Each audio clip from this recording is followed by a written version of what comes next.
the birth of the Republic, the Jedi, and the early Force Wars.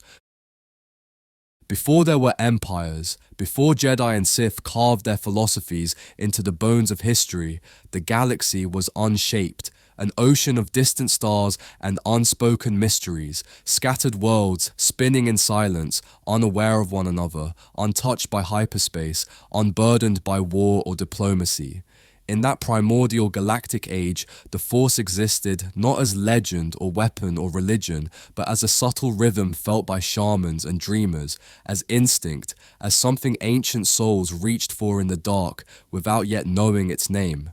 And somewhere deep within the unknown regions, as if drawn by fate or design, a call echoed, soft, persistent, transcendent, and across a dozen worlds it was heard. Monoliths called the Toyo, immense pyramidal starships of impossible origin, stirred after millennia of silence and summoned Force-sensitive individuals from across the stars. From Kashyyyk to Ryloth, from Corellia to Dathomir, these monoliths whispered to those attuned to the cosmic breath, drawing pilgrims, scholars, and mystics into their silent holds. No one knew who built them, no one understood why, but the call could not be denied. The Toyo carried their chosen passengers to a single storm-racked world at the edge of charted space, a planet of swirling energies and savage beauty, balanced precariously between harmony and chaos. Its name was Typhon. There, in a system later named the Deep Core, these early Force sensitives stepped onto a world unlike any they had known. Typhon was not just alive, it was sentient, reactive, a mirror to the minds and intentions of those who walked its surface. When harmony reigned among its inhabitants, the weather calmed, the land bloomed, and peace radiated like warmth from its soil. But when passions flared, when fear or ambition overtook balance, the planet itself responded with violence, storms that clawed at the skies, quakes that tore mountains asunder, lightning that danced without mercy. It was on Typhon that the first great Force philosophy was born, not from dogma, but from survival. The settlers who arrived came from many cultures and beliefs, but all felt the same truth, that the Force must be studied, honored, and understood, not as something to be wielded, but as something to be lived within. They became the Jedai, guardians of balance, seekers of harmony between two polar energies they called Ashla and Bogan, light and dark, serenity and passion, order and chaos. They did not fear the dark side, nor did they blindly worship the light. They embraced both as necessary parts of the cosmic whole. The Jedai built great temples across Typhon, each one reflecting a different aspect of the Force. Caliph for knowledge, Vortepe for science and forging, Padawan Kesh for training the young, and Akar Kesh, the Temple of Balance, suspended above a deep abyss, the center of their world both physically and spiritually. Their society was structured not around conquest or even governance, but learning. Masters took students known as journeyers, sending them across the planet to learn from each temple, to experience all paths before choosing their own. Among the most revered were philosophers like Rajivari, Karla Bryn, and Garanjad, each adding depth to the Jedi understanding of the Force. They recorded their wisdom in holocrons and stone tablets, debated passionately in council, and for centuries the Order flourished. But even paradise casts shadows. As more journeyers meditated on the Force, some began to hear it differently. Not as a song of balance, but as a hunger, a call to dominion.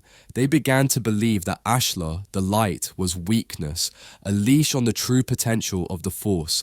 Bogan, they argued, was freedom, unfiltered truth, the key to unlocking the will of the cosmos through the self. These individuals were not exiled immediately. The Jedi sought to rehabilitate, to understand, to teach.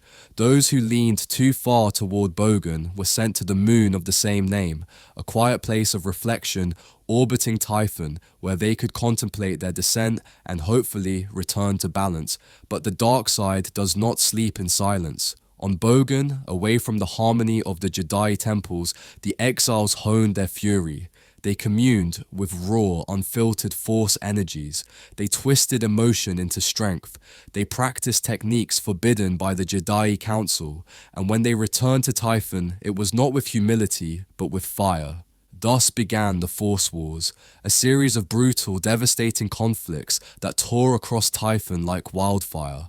Former friends turned blades on one another, temples became battlegrounds, mountains were leveled, Typhon itself convulsed in agony as the imbalance grew too great for even its ancient heart to bear. The planet, once harmonious, became a crucible. In the end, it was the Jedai who triumphed, but it was not a clean victory. The order was broken, the dream of perfect balance shattered, many temples lay in ruin, countless lives were lost. The survivors, haunted by what the dark side had done, re-examined everything. From the ashes of the Jedi rose something new, the Jedi Order. They would no longer walk the line between Ashla and Bogan. They would turn toward the light, fully and forever, rejecting the passions that had led their brothers and sisters to ruin. They would build temples not on Typhon, but on Ossus, Coruscant, and Ilum, worlds far from the volatile pulse of Typhon's force. They would wield lightsabers powered by kyber crystals, tools of defense, not aggression, and they would serve not just themselves, but a growing republic. Meanwhile, those who had embraced Bogan, the Dark, were not all destroyed. Some escaped, some vanished, and some fled to uncharted corners of the galaxy. Among them, a splinter group made its way to a desolate red-skied world known only to few, Korriban. There they encountered a primitive red-skinned species already attuned to the dark side. These native Sith, as they were called, lived in tribal hierarchies and worshipped power. The exiled Darksiders were not seen as enemies, but as gods. In time, the two groups interbred and merged, and the term Sith no longer referred just to a species. It became a title, a religion, a declaration. The Sith Empire was born not in opposition to the Jedi, but in response to rejection. They would build not for peace, but for supremacy. They would study Sith alchemy, forge weapons of terror, and create philosophies where only strength was sacred. Their sorcerers could twist flesh, bind spirits, even delay death itself, and their hatred of the Jedi would calcify into doctrine. Meanwhile, in the core worlds, the seeds of civilization bloomed.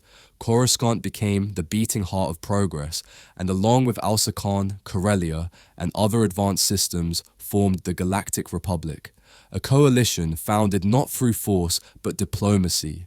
It was a republic of ideals, shared governance, open trade, equal representation.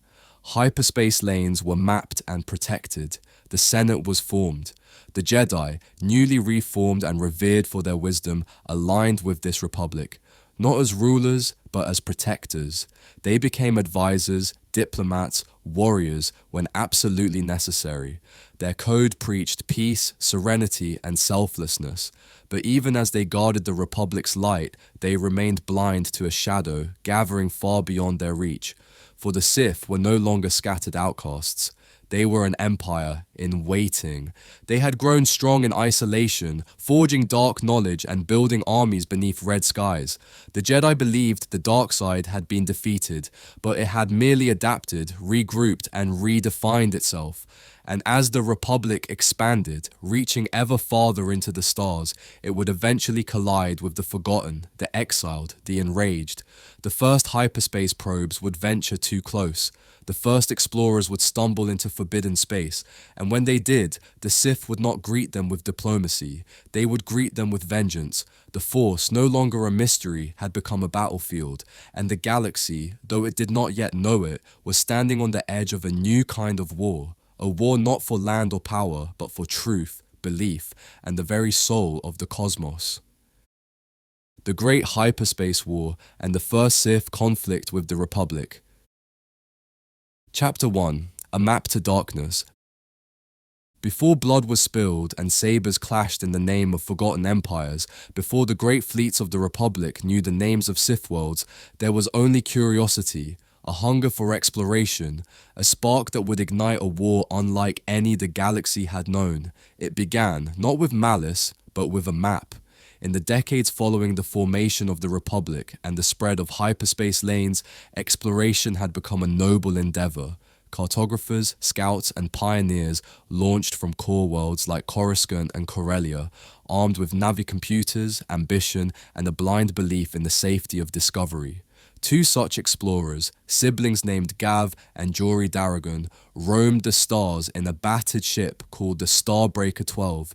They were young, daring, and reckless, charting unregistered hyperspace routes and selling them to traders and governments. They were not warriors, they were dreamers, and it was their dream that would tear open a wound in galactic history. Fleeing legal troubles and mounting debt, the Darragons made a desperate jump into uncharted space, using a risky, untested route through the deep core. What they found at the other end was not a mineral-rich system or a habitable world. It was Korriban, the ancient homeworld of the Sith. The planet's surface was a graveyard of black sand and towering tombs where the dead whispered through the wind and stone faces stared with eyes that had seen centuries of darkness. The Sith Empire had grown in secret, in isolation, far from the Republic's reach. Their culture was a union of dark side exiles and the red-skinned native Sith species, ruled by a theocratic aristocracy of Dark Lords and fueled by sorcery, slavery, and power. Their capital, Zeost, pulsed with dark energy, and their leader, Nagasado, was a sorcerer, a visionary, and a warmonger. When the Darragons were captured, they were brought before the Sith Council and interrogated. Some among the Sith saw the explorers as a threat, an omen that the Republic would soon come. Others, like Sado, saw opportunity. He believed it was time for the Sith to expand, to strike first, to fulfill the destiny that had simmered in their blood for generations. Using deception and arcane illusion, Sado framed the Republic as aggressors, manipulated internal Sith politics, and eliminated his rival Ludo Kresh. With the Council deceived and power seized, Sado declared war on the Republic. But before the first shot was fired, the Darragons escaped and took with them the knowledge that the Sith Empire still existed. When they returned to the Republic, few believed them. The Jedi Order sensed a disturbance, a darkness stirring, but the Senate hesitated. The idea of a hidden empire practicing dark sorcery beyond the stars was absurd, but by the time they accepted the truth, it was too late. Sado's fleets emerged from hyperspace like shadows torn into light, dagger-shaped warships powered by dark rituals and captained by Sith Lords raised in cruelty and ambition. They struck at the core worlds without mercy, not merely to conquer, but to terrify.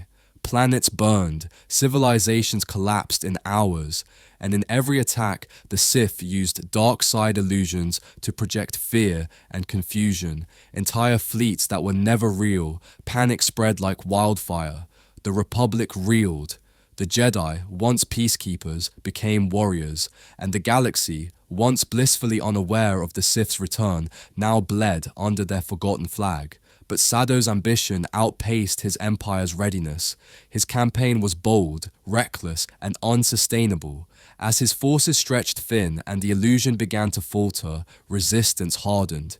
The Jedi rallied, the Republic Navy reorganized, and within the Sith ranks, the seeds of dissent sprouted again. Ludo Kresh, thought dead, returned to challenge Sado's authority, and civil war erupted even as the Sith Empire faced external collapse. In a final act of desperation, Sado fled back to Sith space, pursued by Republic forces. His last stand came at the star system of Primus Golud, where he used Sith sorcery to cause a star to go supernova, obliterating entire fleets in a suicidal display of power. He survived, barely, retreating to the jungle moon of Yavin 4, where he would remain in hiding for centuries, entombed in stone, studied by cults, remembered by few. The Great Hyperspace War had ended, but its scars ran deep. The Republic had won, but at a cost they could not yet calculate. For though Sado had fallen, the Sith were not gone, they had merely scattered. Across unknown regions, survivors of the war took their teachings, their anger, and their bloodlines, planting them like seeds in the soil of exile, and one day they would grow again. Chapter 2. Sith in Exile. The Rise of Dark Lineages and Secret Orders. The flames of the Great Hyperspace War had flickered out, leaving behind the smoldering bones of shattered fleets and scorched systems. But in the dark, the Sith were not dead. They were scattered, broken, yes, but alive, carried by whispers and bloodlines into the cracks of the galaxy, while Naga Sado buried himself within the thick jungles of Yavin 4, entombed in silence and watching as years passed into centuries. The remnants of the Sith Empire became phantoms. Some were hunted down by Republic scouts. Others vanished into the unknown regions, slipping through unexplored hyperspace corridors to chart new domains. Among these survivors were Sith Lords, priests, alchemists, and soldiers who refused to let the vision of galactic dominion fade. They carried with them holocrons, scrolls, and blood-forged weapons, seeds of knowledge that would ferment in darkness and mutate over time into something far more terrifying. Among these exiles was a splinter sect that would lay the groundwork for what would later be called the true Sith, descendants not just in philosophy, but in blood. On distant worlds untouched by Jedi patrols, these exiled Sith rebuilt, not as an empire, not yet, but as cults, brotherhoods, secret academies, hiding in the bones of dead stars and forgotten temples. Some worshipped Sado's legacy, believing he would return. Others sought to crown themselves as the new Dark Lord of the Sith, even as their numbers dwindled and their unity dissolved. What bound them together was not faith, but hatred. Hatred of the Republic, of the Jedi, of the betrayal they believed had robbed them of their destiny. Over generations, these cults began to mutate, cut off from the central authority of a Sith council or the unifying doctrine of an empire. They began to experiment with the Force in ways that were once forbidden, even by Sith standards. Alchemy twisted their bodies, madness infected their teachings, entire orders rose around relics, masks, sabers, bones, believing these objects contained the spirits of past Sith Lords. Some did. On planets like Malachor, Dromund Kaas, and Thul, the Force itself became corrupted, warped into unnatural forms that bled into the land and air. These worlds became nexuses of dark energy, and in their shadows, new Sith philosophies were born.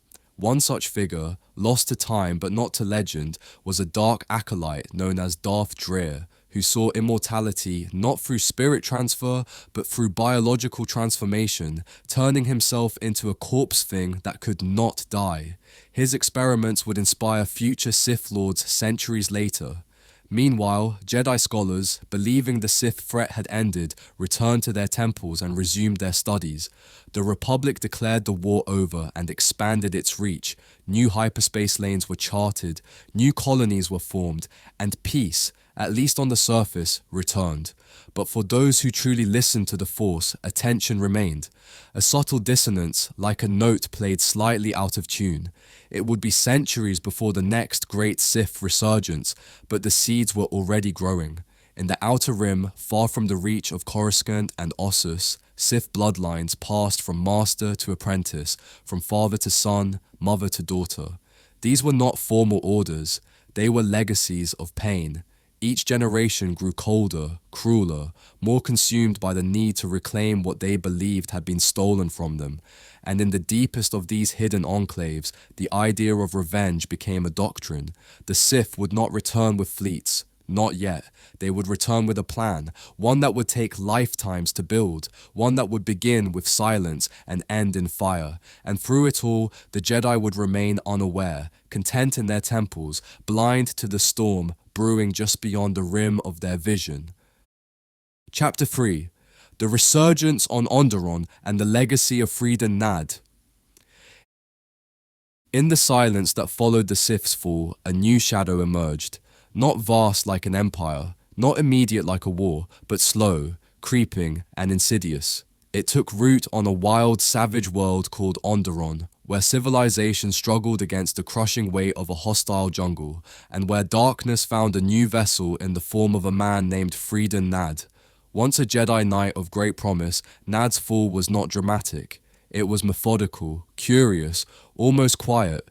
He was a seeker, a student of ancient knowledge, one who felt restrained by the Jedi Order's aversion to exploring the dark side. When denied access to forbidden lore, he left the Order entirely and ventured into the far reaches of the galaxy, drawn by whispers of lost Sith knowledge. What he found was the tomb of Naga Sado on Yavin 4, and within it, not just relics, but power. Sado, long dormant, awakened as a lingering spirit and poured his secrets into Nad's mind. Alchemy, domination, essence manipulation, tools of a lost empire now handed to a new heir. Freedom Nad, now calling himself a Dark Lord of the Sith, left Yavin with more than just knowledge. He carried the legacy of Sado in his bones and the ambition of a conqueror in his blood. He arrived on Onderon like a prophet, a savior cloaked in shadow, and found a world already fractured.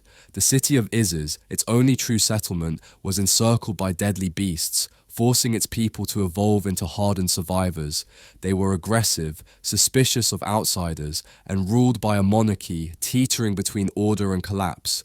Nad offered them power, not metaphorical, but literal. Through the dark side, he taught them to harness their emotions, to forge strength through hate, and to bind beasts to their will. He became their ruler, not by war, but by reverence. A dark theocracy was born in his name. When he died decades later, the people of Onderon entombed him in a grand mausoleum, and his spirit refused to fade. Instead, it lingered, guiding, haunting, whispering to every king and queen that followed. Onderon became a cursed world, its royalty corrupted by Sith influence, its citizens locked in endless war with exiled dissidents who had fled into the jungle to escape the dark rule of Iziz. These exiles, called the Beast Riders, would one day become key players in a much larger conflict. The Jedi, unaware for generations, finally took notice when rumors of dark side manifestations reached the galactic core. A team was sent to investigate, a seemingly routine mission, but what they discovered was a world drenched in the dark side, ruled by a dynasty of Sith-possessed monarchs and haunted by a spirit who had once walked their own halls.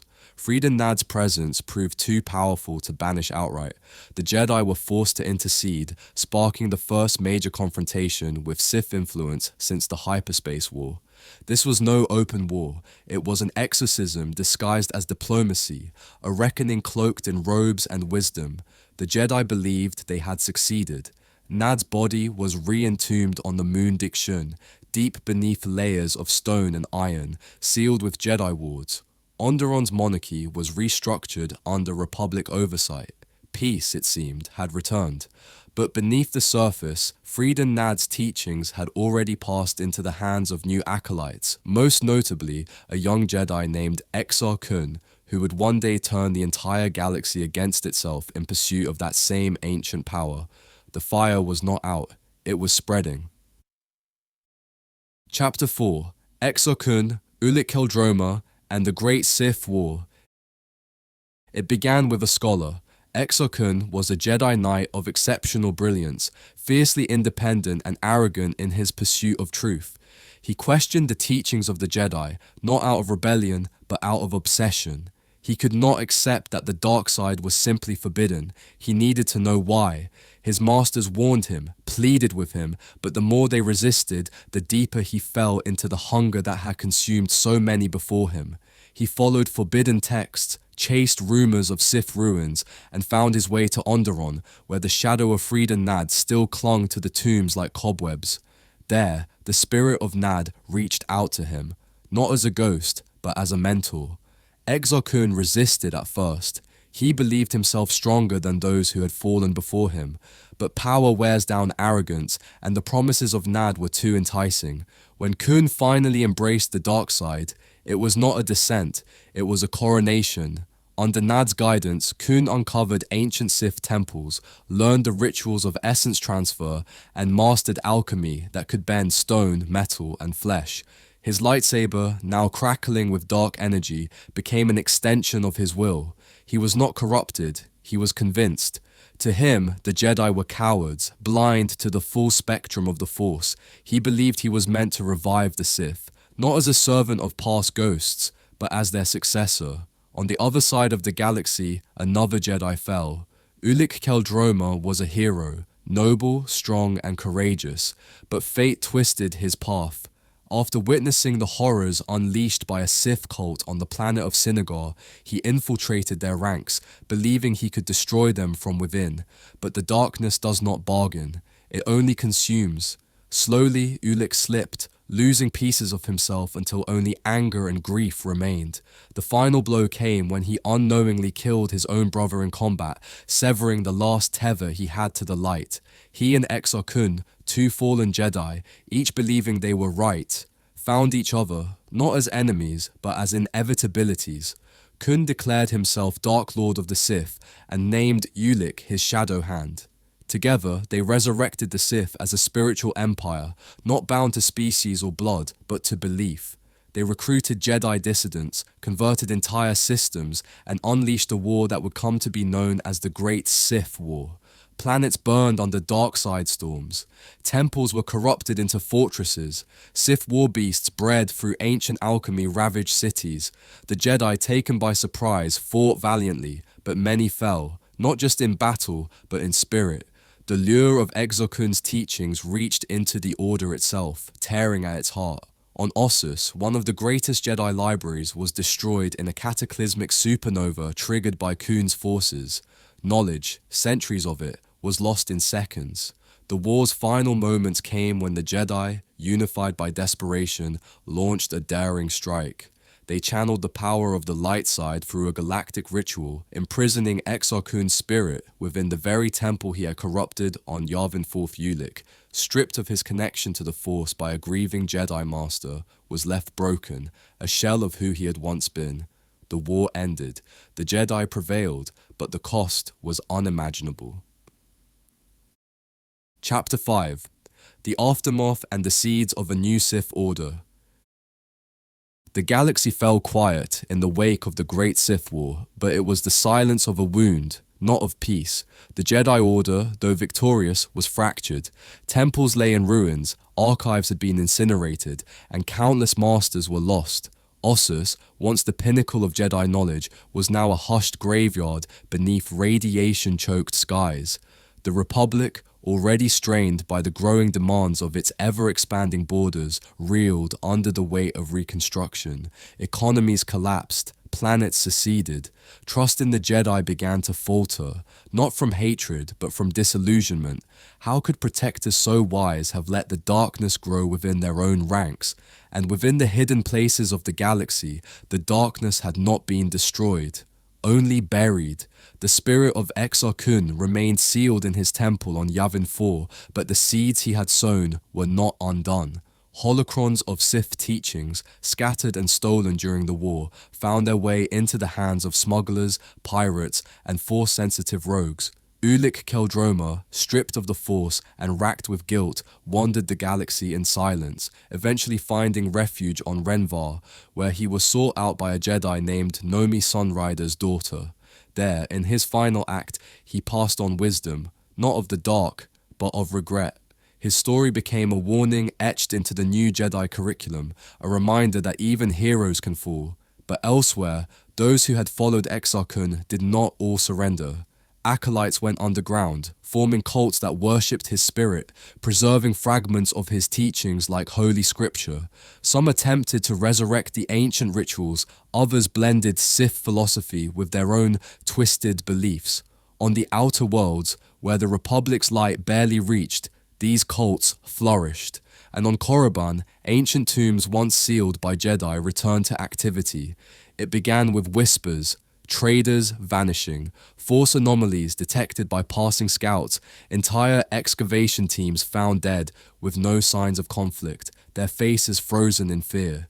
Beneath layers of stone and silence, the dark side pulsed again. Soon, an unknown figure would rise from the unknown regions, one whose name had been forgotten, one who claimed the mantle of Sith not as an inheritance, but as destiny. The Sith, fractured though they were, had never truly died. They had merely evolved. In the aftermath of the Great Sith War, the Jedi believed they had seen the worst of the darkness. But history, patient and cruel, was only just beginning its next cycle, and the Sith, now unbound by species, tradition, or form, would return in a way the galaxy had never imagined, unified, hidden, and more dangerous than ever before. The Rise of Darth Revan and the Mandalorian Wars. Chapter 1. A War Unanswered. The galaxy had only just begun to heal when new thunder rolled across the stars. not from ancient Force cults or whispered Sith rituals, but from fire-forged warriors in iron and blood, the Mandalorians. They came from the Outer Rim like a tide, armored warlords and clans united under a single banner, conquest. To the Mandalorians, battle was not cruelty, it was scripture. The galaxy, in their eyes, was weak, softened by peace, made complacent by democracy and Jedi philosophy.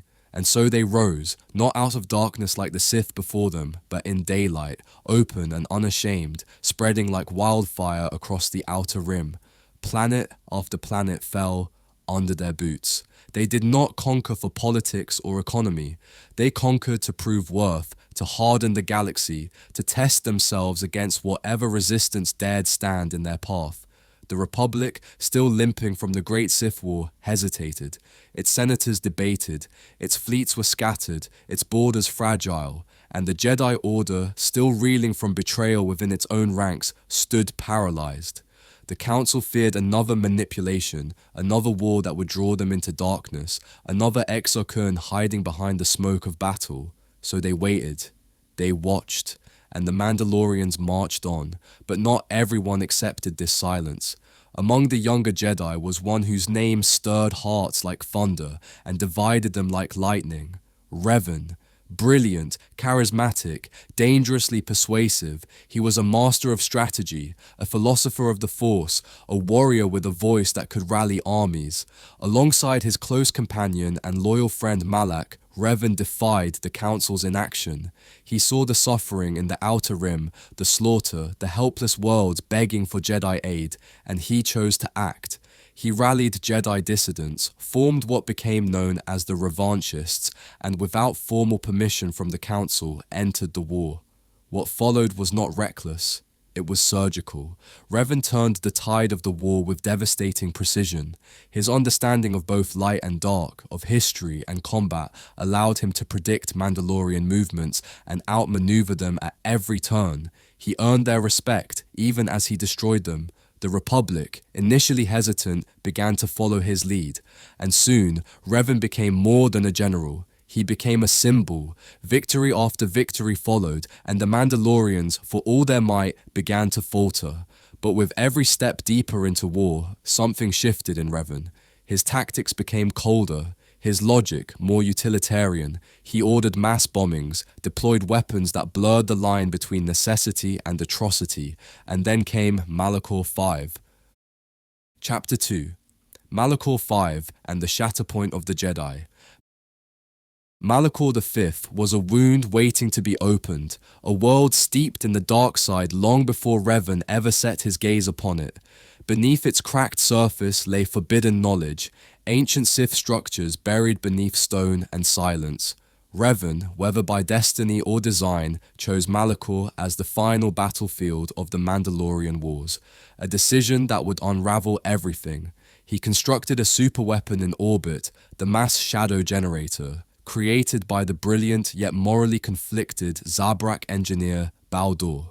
The device was not a simple explosive, it was a gravitational anomaly generator, capable of crushing entire fleets by bending gravity into a singular violent collapse. Revan deployed it at the climax of the war, when Mandalore the Ultimate, the leader of the Mandalorians, was defeated in single combat by Revan and unmasked. Revan did not stop. He activated the weapon. The gravitational surge tore ships from the sky, flattened the battlefield, and turned the surface of Malachor V into a shattered graveyard of durasteel and bone. Jedi, Mandalorians, Republic soldiers, none were spared. The planet itself cracked, its core churning with dark energy unleashed by the violence. In that moment, the Jedi Order fractured. Those who had followed Revan returned from Malachor changed, hollowed, uncertain whether they had saved the galaxy or damned it. Some lost their connection to the Force entirely, not because of guilt, but because the trauma of that cataclysm severed their spirit from the very current of life. These became known as the Jedi Exiles, wandering the stars in self-imposed silence. The Jedi Council, horrified by the scale of Revan's destruction, began to question whether he had ever truly been theirs to begin with, and Revan, now more distant than ever from the Order, vanished into the unknown regions, taking with him a loyal fleet and the ever-loyal Malak. The Mandalorian Wars were over, but the galaxy did not celebrate. There were no parades, no songs, only silence, and the ominous feeling that something far worse had just begun. Chapter 3: Revan Reborn and the Fall of Darth Malak. When Revan awoke, he had no name, no history, no memory of war or darkness or betrayal. He was simply a man, alive but incomplete, shadowed by a mystery that pulled at the edges of his soul. The Jedi Council, in their desperation, had done the unthinkable, not only erasing his past, but attempting to shape his future. Bastila Shan was assigned to watch over him, her powerful battle meditation proving vital in the Republic's dwindling fight against Darth Malak's forces. But Revan's identity, his true self, was not so easily buried. As Malak's Sith Empire continued its brutal conquest, razing worlds and enslaving systems with dark side enforcers, Revan found himself caught in the war once again. Not as a commander, but as a hunted man. He traveled with companions across the galaxy, drawn to places he could not explain, planets that stirred something deep within him. Dantooine, Taris, Kashyyyk, Korriban. With each step, fragments returned, memories, dreams, the ghost of a mask. Alongside him were allies who would become legends in their own right. Cartho Nasi, the haunted Republic soldier, Mission Vao, the clever street thief, HK-47, the assassin droid with a fondness for the term meatbag. Yet it was Bastila who remained closest, her bond with Revan growing through shared struggle, unspoken tension, and an uncertain sense of fate. As Revan pieced together the map to the Starforge, a massive ancient Sith space station capable of producing infinite warships using dark energy and raw materials, he came to understand the scope of what he had built in his former life. This was no ordinary weapon. The Starforge was a monument to power unchecked, a relic of the Rakatan infinite empire, fueled by the dark side and driven by hunger. It had no conscience, no limits.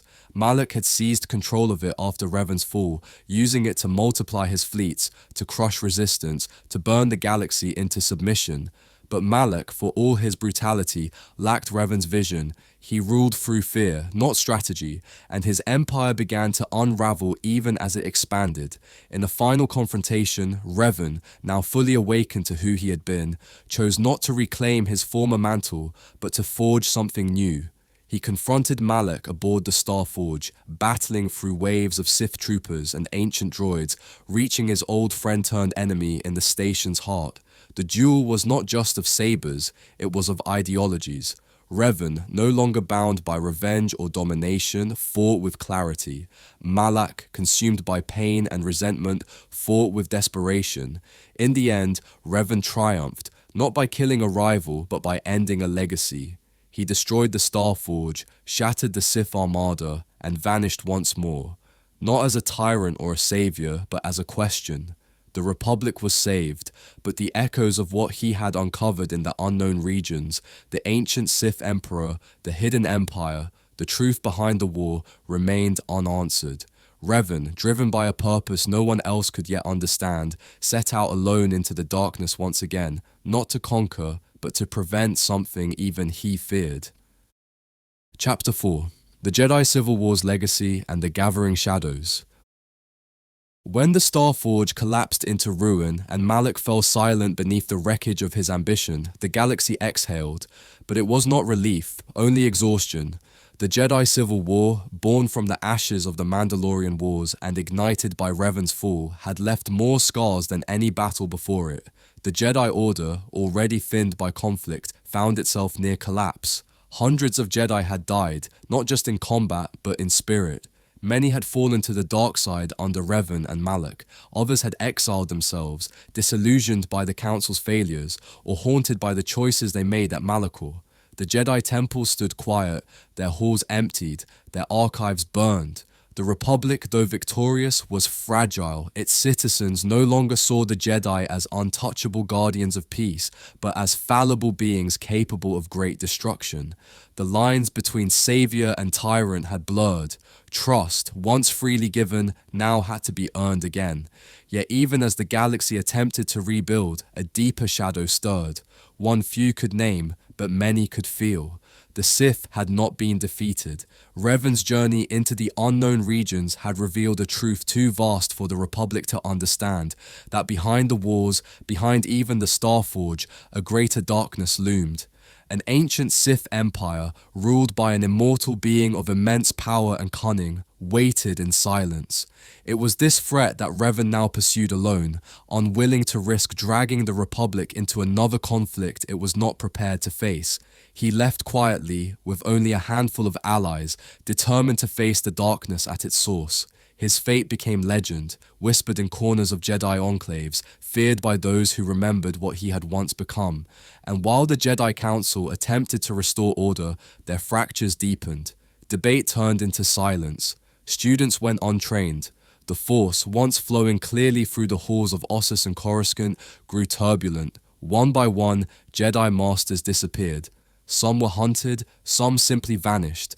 And then, as if history demanded another reckoning, a new exile emerged. One who had stood at Malachor 5, one who had turned away from the Force entirely. But that is another story. For now, the tale of Revan had ended, an arc of heroism, tragedy, and redemption that reshaped the galaxy and revealed the fault lines in both Jedi and Sith alike. He was not the last to fall, nor the first to rise, but he was perhaps the most important bridge between what the galaxy had been and what it would soon become. The wars he fought would fade into history, but the questions he raised, the balance of power, the price of peace, the danger of silence, would echo long after his name was forgotten. The Sith Triumvirate and the Shadows of KOTOR 2. Chapter 1. The Wound in the Force. The galaxy did not notice the wound at first. It was not a wound of blood or fire or battle. It was a silence, a stillness in the current of the Force itself, as if something sacred had been torn apart and the universe was holding its breath. This wound had a name, though few knew it, Malachor 5. What happened there? The activation of the mass shadow generator, the slaughter of thousands in a single moment, the emotional devastation of those who survived, had done more than end a war.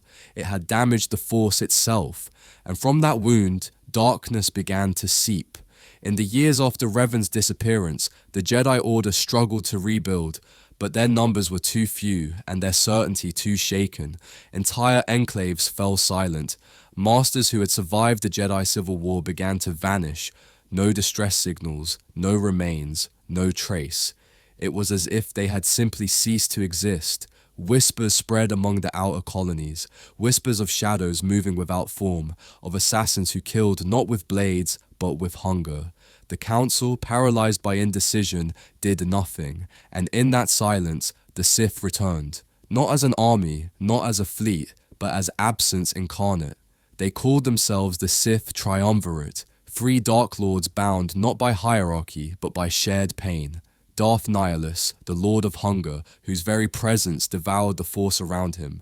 Darth Sion, the Lord of Pain, whose body refused to die, held together by agony and will. And Darth Trier, once a Jedi Master named Kreia, cast out for her beliefs, who now sought to unmake the Force itself. They were not conquerors, they were erasers. Their war was not fought through battles, but through erasure, of Jedi, of knowledge, of memory. One by one, the last remnants of the Jedi were consumed, hunted in the dark, struck down in silence. The Order collapsed not with fire, but with forgetting, and at the center of this spiral was the one known only as the Exile, a former Jedi general who had walked away from the Order after Malachor, her connection to the Force severed not by punishment, but by choice. She had felt the wound more than any other, had heard the scream in the Force when the mass shadow generator activated, and then she had turned away. Her name too was almost forgotten, but her return would ignite the last war of the old Republic Jedi, and her journey would confront the Triumvirate, not with armies, but with truth. Chapter 2. Darth Sion and the Temple of Broken Bodies. He should have died 1,000 times. In another life, in another story, Darth Sion would have been a nameless Sith warrior, just another casualty in the endless wars between light and dark, but death never held him. It tried many times. His body had been broken beyond repair, shattered by saber, fire, and gravity, and yet he lived, not through medicine or miracle, but through agony and will. Darth Sion became something no longer truly alive, nor truly dead. His flesh was a map of suffering, cracked, rotted, glowing with crimson veins of dark side energy that pulsed in rhythm with his hatred. Each breath he took was an act of defiance against mortality. Pain became his armor, rage became his fuel, and so he rose to power not through charisma or strategy, but through terror. He gathered around him acolytes who worshipped his endurance, assassins trained to kill Jedi not in duels, but in silence.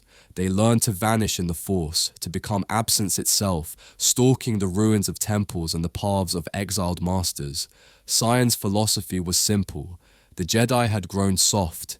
Their mercy had made them weak. The only truth was survival, and he was its prophet. Wherever he walked, the Force recoiled.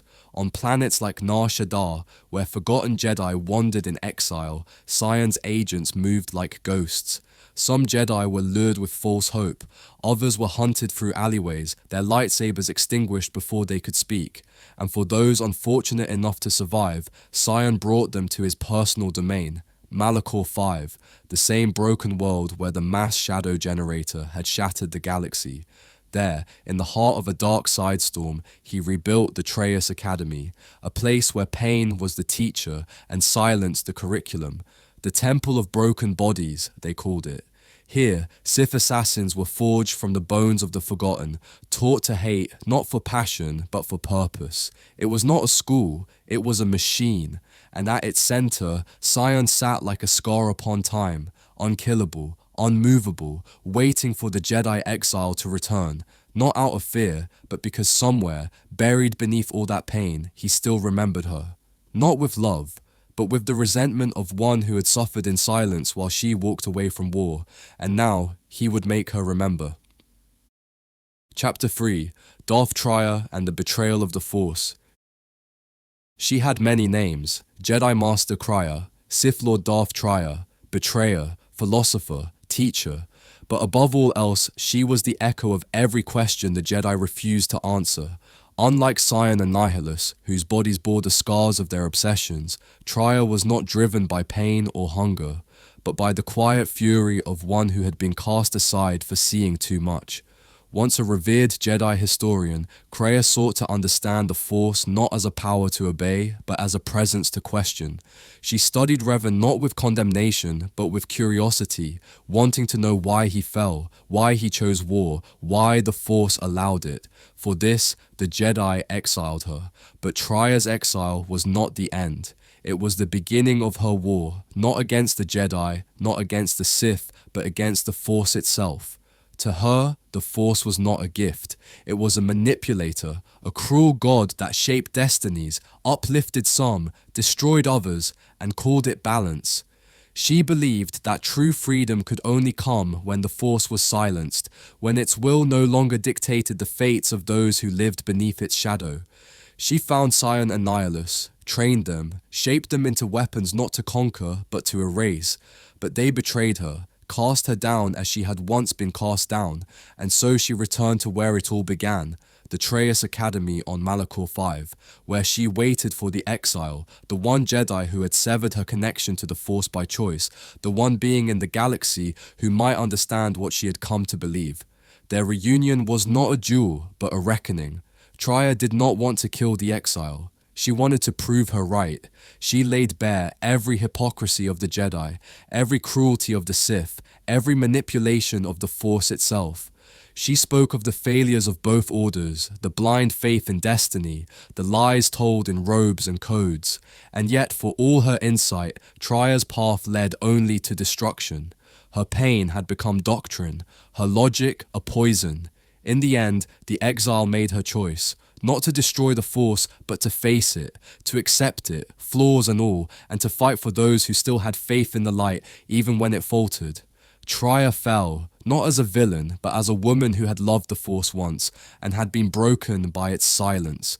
With her death, the Sith triumvirate collapsed. The Jedi Order, though nearly extinct, had a chance to rebuild, and Malachor, that ancient wound, fell silent once more. But the questions Trier asked did not die with her. They lingered in every Jedi who doubted, in every Sith who hesitated, in every exile who returned home. The war had ended, but the Force would never be unquestioned again. The old Sith Empire returns, the story of Vitiate and the eternal Sith. Chapter 1. The Immortal Child of Nephema. Before the galaxy had even heard the name Revan, before the Republic believed the Sith were more than myths, there was a boy born beneath a crimson sky on the world of Nephema. His name was Tenebrae, the son of a Sith Lord and a local farmer's wife, a child born not of love but of conquest. He did not cry as an infant, he did not smile, and by the time he spoke, the world had already begun to change around him. He displayed Force sensitivity at an early age. But unlike the fire of typical Sith acolytes, his power was cold, calculating, without emotion. He killed his father at the age of 6. By the time he was 10, entire villages obeyed him out of fear. He tortured animals, dominated minds, and broke wills, not because he was angry, but because he wanted to understand what it meant to wield control. The ruling Dark Lord of the Sith, Marka Ragnos, sensed his power and gave him the title of Lord Vitiate, granting him dominion over Nephema. But Vitiate did not care for titles. He cared for secrets, and one secret above all, the secret of immortality. When the Sith Empire collapsed after the Great Hyperspace War, Vitiate remained hidden, untouched by the fall of Korriban or the death of his fellow lords. While others fled into exile or perished in battle, he waited, and when the dust had settled, he summoned the remaining Sith Lords to Nephema under the guise of a ritual to restore their power. 21 lords answered the call. None returned. Vitiate, through ancient Sith alchemy and dark rituals, sacrificed them all, along with every living thing on Nephema. The planet was drained of the Force, stripped bare of life, its ocean stilled, its winds silenced. What remained was a sterile husk, silent, horrifying, untouched by the Force in any form. And in exchange, Vitiate became something more than Sith. More than man, he became eternal, immortal not just in body, but in spirit. His eyes saw beyond time, his voice could dominate armies, his will could fracture the Force. With his newfound power, he gathered what remained of the Sith people and led them far beyond the known galaxy, into the unknown regions. There, on a jungle-covered world he named Dromund Kaas, he forged a new Sith Empire. Not one ruled by chaos and infighting, but by absolute order. He ruled as the Sith Emperor, a god among mortals, his voice law, his silenced terror. The Sith who followed him were no longer wild, rival warlords. They became a society of discipline, control, and hierarchy, every thought, every belief bent to his vision. And for over 1,000 years, the Sith Empire grew in secret, unseen by the Republic, preparing for the moment when they would return not as exiles, but as conquerors. Vitiate did not age, he did not falter, and in the shadows he watched as the Republic grew soft, and the Jedi Order repeated its cycles of arrogance and amnesia. He did not rush, he did not roar, he waited. Because immortality grants patience, and vengeance when prepared for a millennium is no longer vengeance, it is destiny. Chapter 2. The Sith Empire Strikes the Republic. When the Sith returned, it was not as shadows or whispers, it was as a storm. For centuries, the Republic had grown complacent, its core worlds bloated with bureaucracy, its fleet scattered in peacekeeping missions, and its Jedi Order fractured from war and philosophical drift. And while the galaxy slept under the illusion of peace, the Sith Empire, reborn under the eternal will of Vitiate, had become a war machine forged in secret. Entire star systems pledged themselves to the Emperor's vision, loyal not to power-hungry warlords, but to a structure of purpose and hierarchy. Dromund Kaas became their throne world, wrapped in perpetual storm, a planet steeped in dark side energy, and the Emperor's voice, which echoed in the minds of his followers like scripture. The Sith High Council, while outwardly powerful, answered only to him, and when the time came to reveal themselves, the Empire did so with precision, brutality, and elegance. The Great Galactic War began with fire, an assault launched simultaneously on multiple fronts. Sith fleets emerged from hidden space routes and decimated Republic outposts and trade hubs within days. Entire systems fell before the Republic could comprehend what was happening. Jedi temples were destroyed. Holocrons were stolen. Coruscant itself trembled beneath the threat, but this was not mindless conquest. Every move had been planned. Every victory was a puzzle piece in the Emperor's long game. What the Republic believed to be random attacks were actually strategic diversions. The Sith were not simply trying to conquer, they were bleeding the Republic dry. While the Jedi scrambled to defend worlds like Bothawi, Ord-Radama, and Miriol, the Emperor's agents infiltrated from within, turning senators, manipulating trade guilds, corrupting Jedi. Among his most dangerous weapons were the Emperor's hands, dark acolytes trained not only in lightsaber combat, but in infiltration, diplomacy, and assassination. Republic morale began to fracture. War weariness set in, and then came the most audacious strike of all. In a masterstroke of deception, the Sith offered peace. A diplomatic envoy was arranged, talks were scheduled on Alderaan, and as Jedi and senators debated the terms, the Sith launched a surprise attack on Coruscant. The capital of the Republic, the very heart of galactic civilization, was overrun in hours. The Jedi Temple was desecrated, the Senate was held hostage, and as the Sith High Lord Darth Angral stood atop the ruined steps of the Jedi archives, the galaxy realized that the old wars were nothing compared to what had now begun. But then, in a twist even the Sith did not expect, the Emperor called for a ceasefire. The Treaty of Coruscant was signed under duress, forcing the Republic to concede several key systems. The Jedi, humiliated and heartbroken, were ordered to withdraw from the Republic's military. Peace was declared, but it was a shallow one. The Sith had not been defeated, they had simply paused. The galaxy, now split between two superpowers, stood on the edge of a blade.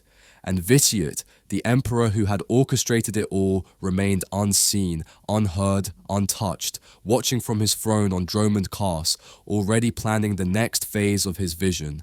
Not just galactic conquest, but the consumption of all life itself. Chapter 3. The Emperor's Secret Plan and the Destruction of Zeost. The war was only a stage, the treaty only a mask. While the Republic and the Sith Empire watched each other across fragile borders, rebuilding fleets and trading threats under the banner of peace, the true threat was never the battles or the territory. It was the mind behind it all. The Emperor, Vitiate, had no interest in ruling the galaxy as others had. He did not seek order, did not crave the pride of seeing his banners hung over Coruscant or Kashyyyk. His vision was far more terrible. He wanted silence, complete eternal silence, not of war or diplomacy, but of existence. For in his mind, the only true escape from suffering, from the manipulation of the Force, from the cycle of light and dark, was total annihilation. Through ancient Sith rituals, forbidden Rakatan knowledge, and centuries of patience, Vitiate developed a plan not to conquer the galaxy, but to consume it. He would drain all life, all matter, all Force energy into himself, ascending beyond mortality, beyond the Force itself, becoming a being of pure void.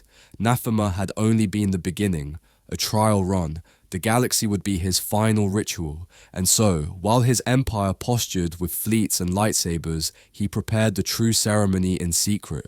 It began with small experiments, corrupting Force nexuses, consuming isolated planets in the unknown regions, manipulating Sith and Jedi alike to kill one another in rituals of despair and hate. But the culmination of his plan came centuries later, long after he had abandoned his throne and his physical body, slipping into dark silence while his empire tore itself apart in his absence. One day, without warning, he returned, not in form but in presence. His spirit reached out to the planet Ziost, once a thriving Sith world, now weakened by internal struggle. There, he found willing vessels, cultists, mad prophets, and dark side puppets, and through them he spoke. Then he fed. As the people of Ziost prayed or panicked, he began to devour them, not with weapons, but with will. One by one, cities fell silent. Children collapsed in the streets. Jedi and Sith alike were paralyzed, watching as the air thickened and the ground trembled. The Force recoiled, and then, in a single incomprehensible moment, the planet died. Not burned, not shattered, drained, stripped of all life. Every living thing extinguished like a candle snuffed by the wind. Ziost, once a jewel of the dark side, became a fossil, a grey, lifeless sphere of dust and bone. No screams, no survivors, just silence. And in that silence, the galaxy finally understood that the war had never been about empires. It had been about survival. The Emperor no longer needed armies or followers. He had become a force of nature, and his hunger had only just begun. Chapter 4: The Eternal Empire and the Emperor's Final Transformation. What dies may yet be reborn, but what is reborn may no longer be what it once was. After Ziost, Vitiate disappeared from the galaxy again, but he had not died. He had merely evolved. His spirit had splintered, stretched across time and space, no longer bound to the throne of Dromund Kaas or the traditions of the Sith. In a distant part of the unknown regions, he had planted the seed of something new long before the galaxy ever knew to look. There, on the planet Zakuul, far from Republic maps and Jedi sight, Vitiate had lived another life under a new name, Valkorion. He shed the title of Emperor of the Sith and became the immortal Emperor of the Eternal Empire, a civilization unlike anything the galaxy had seen. Zakuul was opulent, efficient, powerful. Its golden spires and pristine cities contrasted the dark Gothic temples of the Sith and the sterile bureaucracy of the Republic, and Valkorion, its ruler, was not cloaked in fire and fury. He was quiet, composed, godlike. To his people, he was a benevolent protector. To his enemies, he was unknowable. He built an army of skytroopers, legions of droids directed by artificial intelligence and powered by ancient technology. He forged the Eternal Fleet, a seemingly infinite armada of ships that could move without pilots, each one connected to the next by a command protocol only he controlled. It was not an empire of cults or corruption, it was a machine of pure conquest. And then he struck. The Eternal Empire emerged like a dagger from darkness, conquering both the Sith Empire and the Galactic Republic within a matter of months. Both superpowers, weakened by war and deception, fell into chaos.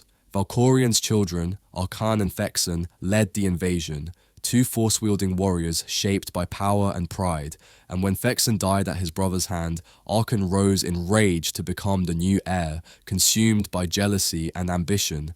But Valkorion, ever 10 steps ahead, had already begun to manipulate a new vessel, the Outlander. This force-sensitive outsider, captured and frozen in carbonite, became the center of Valkorion's final game. Upon awakening, the Outlander found Valkorion's voice in their mind, a ghost offering guidance, power, and choices that would determine the fate of all things. For Valkorion no longer sought merely to rule. He sought to transcend, even spirit. He wanted to merge completely with another being, to continue his existence not as a ruler, but as a god of choice, hidden within the soul of another. And in the face of this, the galaxy had no republic, no Jedi order, no unified resistance, just the remnants of broken alliances, forgotten orders, and one person, one Outlander, forced to rise not for power, but for survival.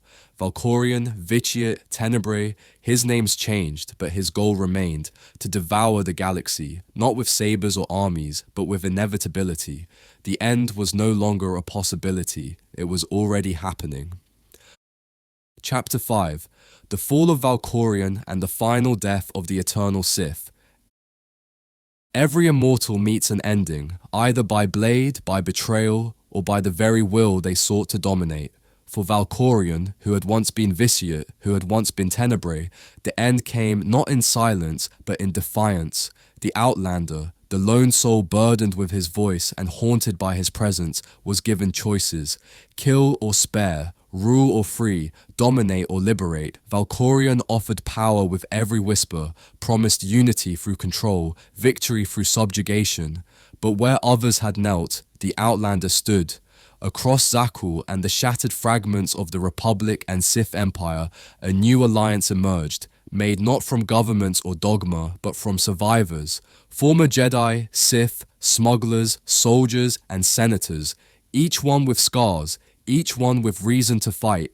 Archon, now Emperor, ruled Zakul with a mechanical fist, his face half burned by his brother's light and his father's disappointment. He sought to prove himself a better god than the one who had raised him, but he ruled through vengeance, not wisdom. His sister Vylin, broken by childhood torture and consumed by wrath, would soon follow in his footsteps, even more dangerous than he. Yet no matter who sat the throne, Valkorion remained the true power, guiding, manipulating, waiting to inhabit a perfect vessel. But as the Outlander grew in strength, gathering allies, liberating worlds, and confronting the Eternal Fleet head-on, Valkorion's grip began to weaken.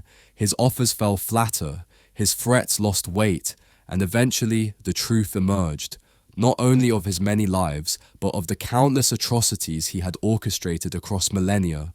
Nathema, Zeost, Malachor, every war, every manipulation, all part of one man's desire to control fate itself.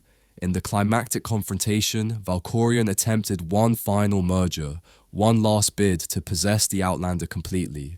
But instead of yielding, the Outlander resisted, turned his power back on him, and shattered the remnants of his soul across the Force. For the first time in thousands of years, Vitiate was gone, truly gone, no body, no voice, no shadow, and with his fall, the Eternal Fleet went silent. Zakul was freed from divine rule.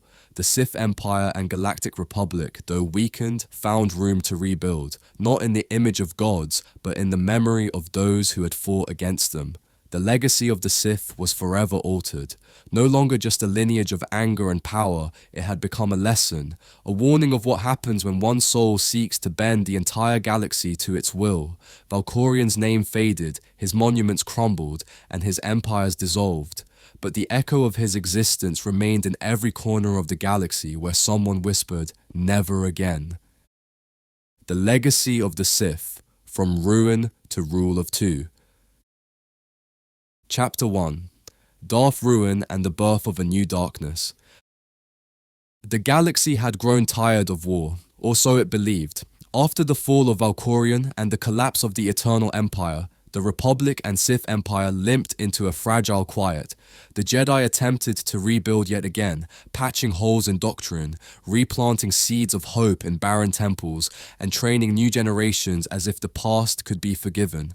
But the shadow of the Sith was never truly extinguished, merely reshaped. And in that shadow, a new figure emerged, not from exile or obscurity, but from within the Jedi Order itself. His name was Thanius, a philosopher, a brilliant Force scholar, and a charismatic orator who became obsessed with the idea that the Jedi's rejection of emotion, ambition, and individuality was a rejection of life itself.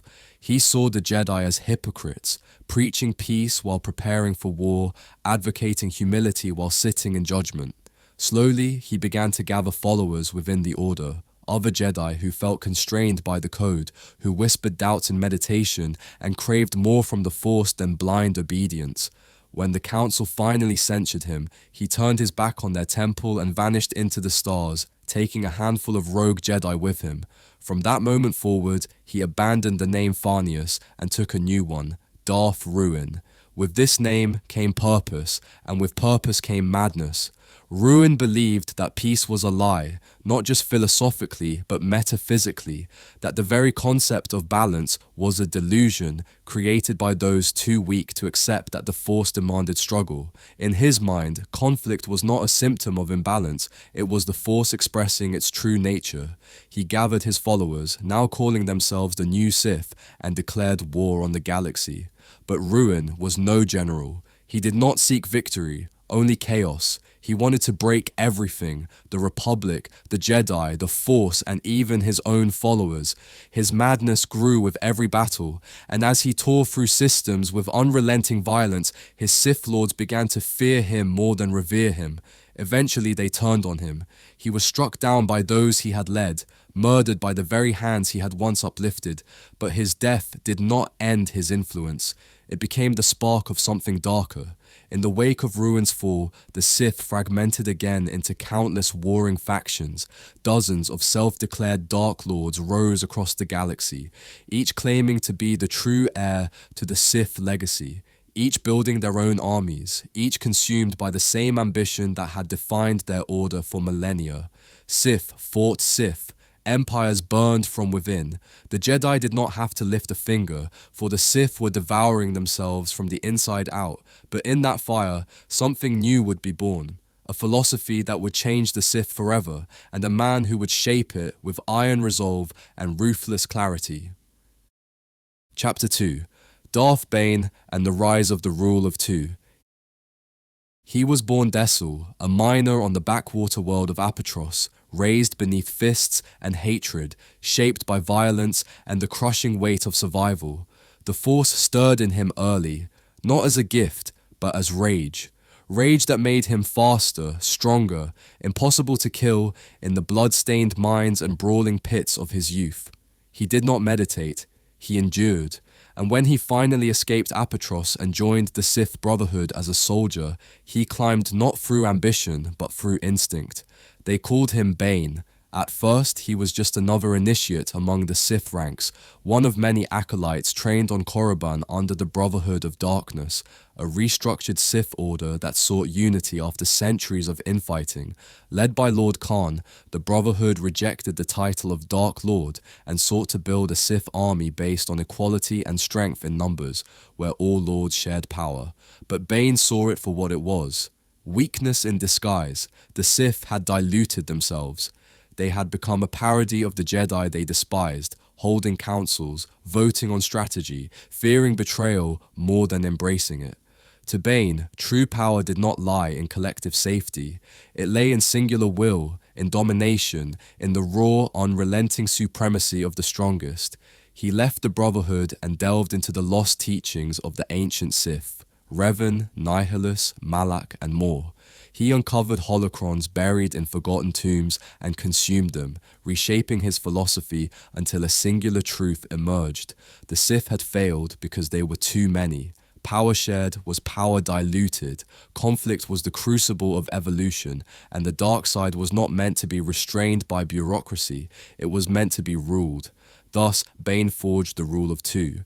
One master to embody power, one apprentice to crave it. No more councils, no more factions, no more warlords squabbling over scraps. The Sith would survive by hiding, manipulating, and waiting. One line carried through generations until the moment came to strike. To prove his vision, Bane returned to the Brotherhood and tricked them into destroying themselves. At the Battle of Ruusan, Khan gathered his Sith Lords and used a terrifying weapon known as the Thought Bomb, a dark side ritual designed to obliterate all Force sensitives within its radius. Bane encouraged it, knowing it would annihilate the Jedi and Sith alike. And when it was done, only he remained. The Jedi believed the Sith extinct. The Republic declared peace, and Bane vanished into history with a single apprentice, Darth Zana, beginning a legacy that would stretch across 1,000 years. From that moment forward, the Sith existed not as an empire, but as a shadow, a line of masters and apprentices, each growing more powerful, each waiting for the right moment to return. Bane's legacy was not conquest, it was patience, the long game. And in the silence that followed his rise, the galaxy did not realize that the Sith had not died at Ruusan. They had only become invisible. Chapter 3. The Hidden Sith and the Long Game of Shadows. For 1,000 years, the Sith were ghosts, forgotten by the Republic, dismissed by the Jedi, erased from official memory. But they were never gone. They simply moved in silence, passing their power from master to apprentice in a line so disciplined and secretive that even the most vigilant Jedi seers failed to notice. This was the legacy of Darth Bane, not the roar of war, but the whisper of inevitability. In the shadows of history, Sith Lords orchestrated events with surgical precision, always in twos, one to wield power, the other to learn and one day take it. They infiltrated the highest ranks of society, masquerading as senators, merchants, and scholars, their true identities hidden behind layers of manipulation. They planted seeds in governments, fueled conflicts from behind closed doors, and studied the Jedi with an intensity bordering on obsession. Each generation refined the rule of two, apprentices surpassing masters, always evolving, always sharpening the Sith doctrine into a weapon honed by time and suffering. Some apprentices rose too quickly and were struck down. Others waited too long and were cast aside. But through it all, the line endured, uninterrupted, focused.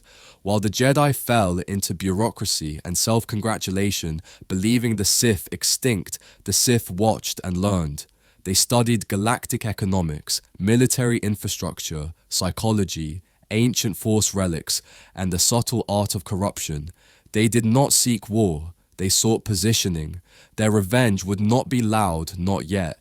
It would be perfect. One Sith Lord after another prepared the path, refining the plan, narrowing the scope of the final blow until it could be delivered with the precision of a scalpel.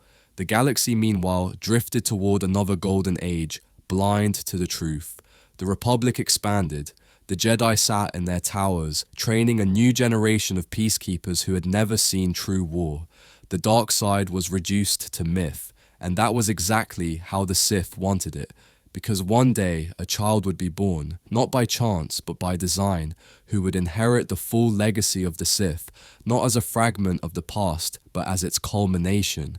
The line that began with Bane would end with destiny, and when that child rose, it would not be with armies gathered in plain sight. It would be beneath banners of democracy, cloaked in smiles, and welcomed into the heart of the Republic. The Sith had learned patience, and now, the galaxy belonged to them. It just didn't know it yet. Chapter 4. Darth Plagueis, Darth Sidious, and the Fall of the Jedi. He was known as Darth Plagueis the Wise, but wisdom, as the galaxy would learn, is not the same as mercy. Plagueis was a moon, tall, thin, cold-eyed, and he did not care for war or temples. He studied the Force like a scientist studies gravity, dissecting it, manipulating it, bending it toward the singular goal the Sith had always longed for, immortality. He believed the Force was not to be served, but to be mastered. Through experiments, through sacrifice, through unspeakable rituals, he learned to prevent death, not merely in others, but in himself. He uncovered the ability to influence midi-chlorians, to create life, to reshape destiny from the molecular level. And with this power came hubris, but also vision. He knew the Sith would not win through armies. They would win through institutions, through systems, through control so deep and so quiet that the Jedi would not even see it coming. So he sought an apprentice not of brawn, but of brilliance. He found a boy on Naboo, born to a noble family, already poisoned by ambition and an icy charm. His name was Palpatine. Under Plagueis' guidance, the boy became Darth Sidious, a name that would echo through every corner of the galaxy in time.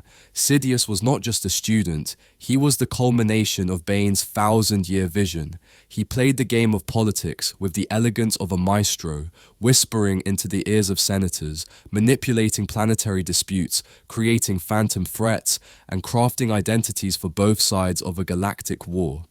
While the Jedi meditated, he orchestrated.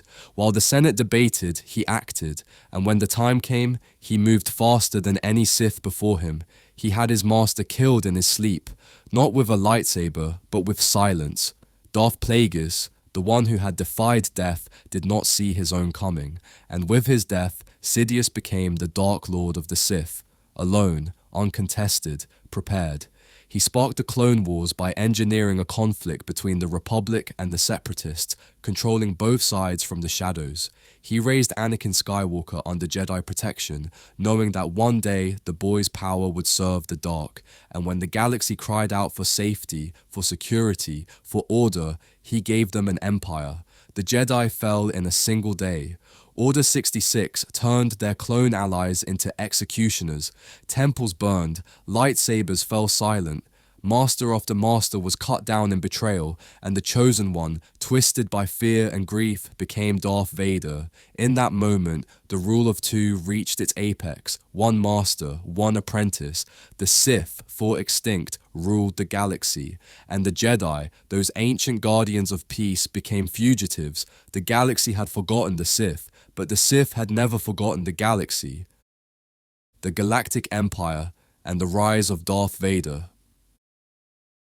Chapter 1. The Empire Ascends and the Jedi Fade. The galaxy erupted in applause as freedom died. With the thunder of Clone Wars still echoing through broken systems, with the ashes of Jedi temples still warm on scattered worlds, the Senate gathered to witness what they believed was salvation. Chancellor Palpatine, scarred and weary from a war he had designed, stood before them and spoke not as a tyrant, but as a father promising peace. And when he declared that the Republic would be reorganized into the First Galactic Empire for a safe and secure society, the Senate rose to its feet and cheered. There were no protests, no outcry, only thunderous approval, as if the people had longed for change and simply needed someone to name them. Across the stars, clone troopers raised new banners, swapping Jedi emblems for Imperial insignia. Warships were repainted, records rewritten, monuments constructed.